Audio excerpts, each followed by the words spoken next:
Hello, this is Motor City Spark, and we're going to do a CDI demonstration for you here today.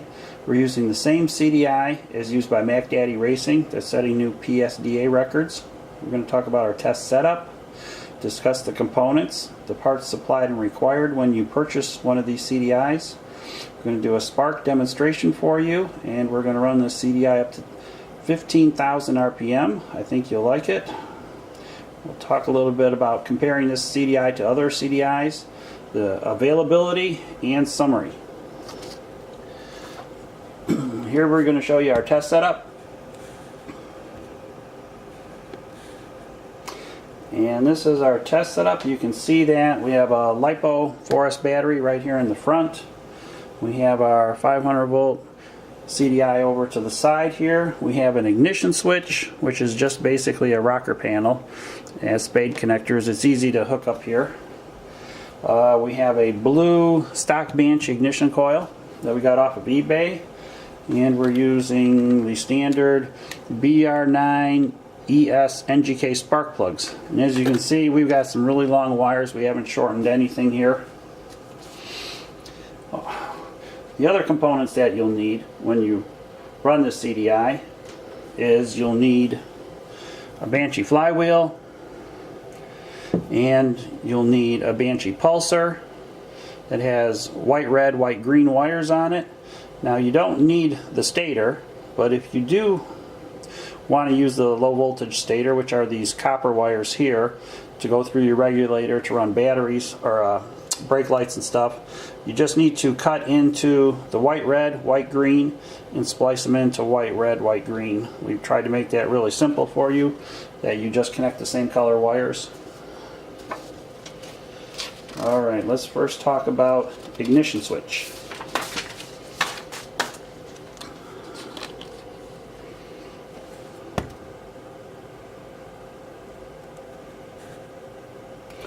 Alright, now you can use any single pole, single throw ignition switch, a regular toggle, a keyed ignition switch, a rocker like we're doing here today, and you can also use a tether, which is normally closed. Now this is different than the stator powered CDIs, and if you look down here at the bottom, battery CDIs, they use a normally closed tether, and stator CDIs use a normally open tether. We go to our next slide here. These are the ignition switch tether options you have available. You have a red wire coming from your battery. It goes to your ignition switch. When you close the ignition switch, it puts 12 volts on the yellow wire going to the CDI. That turns the CDI on and starts drawing power through the 5 amp mini inline fuse. Now a lot of people don't use an ignition switch. They just run a safety tether, and when you put in the tether, it makes contact and it puts 12 volts on the yellow ignition wire to turn the CDI on. You also can run both if you'd like in series, so they would both have to be on for you to get 12 volts on the yellow wire, and anytime you turn either one off, the CDI turns off. And I'd like to remind you, when you do buy a tether, please buy a good tether. Our next slide is the battery. And we're using this Vant 5200 milliamp hour LiPo 4S battery. It costs approximately $65. It weighs 1 pound. Each battery comes with 4 or 5 different types of connectors. You need to buy the matching mating connector, and that costs approximately $5. We use the Dean's T-plug. Those work out well. And for those of you that are new to LiPo batteries, this is a typical LiPo 4S voltage discharge curve. A fully charged LiPo 4S will be 16.8 volts. When it starts to discharge, it'll run down to 15.5, and it'll stay between 15.5 and 14.5 for about 80 to 85% of the time. Once it reaches 14.5, it'll start to decrease faster, and at 12 volts, the CDI stops sparking. The CDI is not off at this point. You still have to turn the ignition switch off, but it stops sparking so it doesn't discharge your LiPo battery lower than 12 volts. That's the typical min you want to go on a LiPo 4S.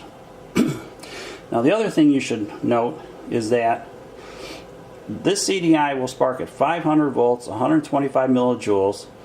At 16.8 volts, it will continue sparking at 500 volts, 125 millijoules, all the way down to the very last spark when it turns off. So charging your battery has no effect on this CDI. It always sparks at rated performance. I know a lot of other battery CDIs out there. You're always charging these batteries, so the CDI runs at rated performance. This CDI is different. It doesn't need that. At the bottom is a note where this 5200 milliamp LiPo 4S battery, it will spark this 500 volt CDI at 10,000 RPM for about 90 minutes. So drag racers will probably charge this battery once at the beginning of the year, maybe a second time, late in the year. So once or twice a year is all you're going to have to charge this battery, and it's going to be very little headache for you. And here we're going to use a stock Banshee ignition coil that we got off of eBay. It's this blue one. I believe you saw it before. And it costs $15.83. This is a $16 coil. And I know a lot of you think you can't spark because the coil's no good. Well, we're going to disprove that today, because this coil is going to spark up to 15,000 RPM. So the parts supplied and required. So when you buy the CDI, you get the CDI, you get the CDI connector pigtail with the 5 amp mini inline fuse, you get a red wire from the battery to ignition switch or tether, so you get all the wiring. What you will have to purchase in addition to what you would normally have are these red check marks, which is the LiPo 4S battery. Again, that's about $65. The battery connector pigtail, that's about $5. And the tether, which is normally closed. Now please buy a good tether. These tethers will probably be between $50 to $100. And the rest you should have: stock Banshee flywheel, pulser, ignition coil, adjustable timing plate, and then just some terminals and crimp on that you can crimp on. So for our demo today, again we're running the same CDI used by Mac Daddy Racing. The capacitor will be charged up to 500 volts for every spark, 125 millijoules for every spark. We're going to run. It has a rev limit of 15,000 RPM. We're using that Vant LiPo 4S battery, nominal 14.8 volts. Capacity is 5200 milliamp hour. We're using our $16 stock ignition coil from eBay. It has a turns ratio of 1 to 70. The NGK BR90S spark plug, and this is gapped at 0.100 inch. That's a tenth of an inch, 100,000th. We recommend that you gap at 50,000th and do some testing and experimentation if you want to change it from there. And the test speeds we'll be running at today are 1500 all the way up to 15,000. So let's get started here.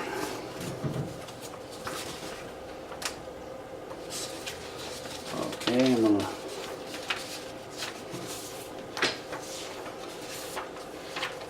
Alright, so here's our CDI. We'll zoom in on it. And we're going to turn it on. And you can see it's blinking green, which means it's on, it's ready to go, it's waiting for a pulsar signal. Now we're not running a real pulsar today.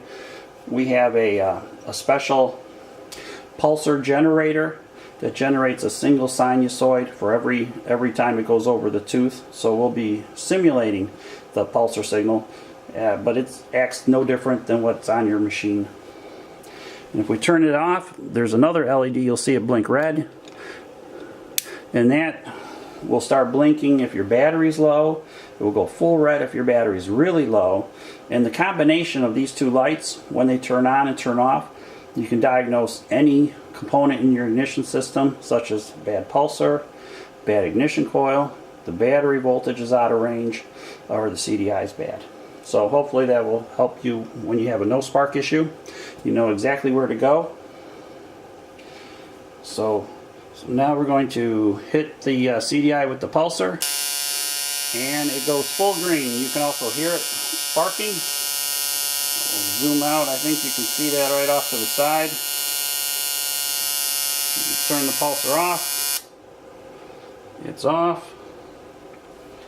Alright, so here we go. We're going to start at idle speed, which is 1500 RPM.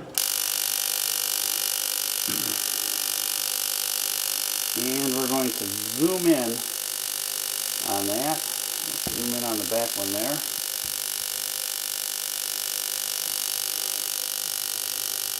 So that's 1500 RPM.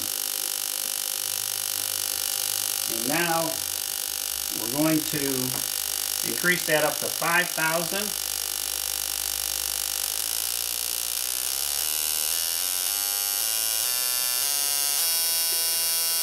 That's 5,000 RPM. That's every 6 milliseconds. That's 166 times a second. We'll go up to 6,000. That's every 5 milliseconds. That's 200 times a second. Next step is 7,500.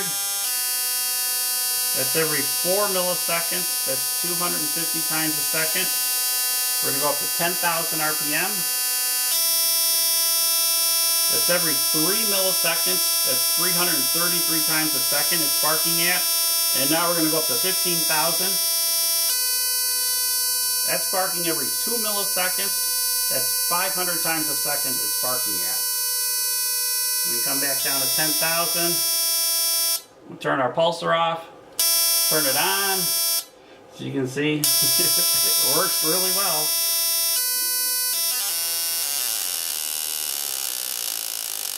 And that's back down to idle speed.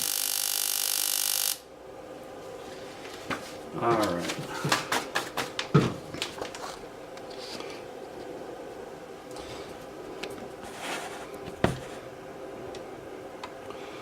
Alright, so now we're going to talk about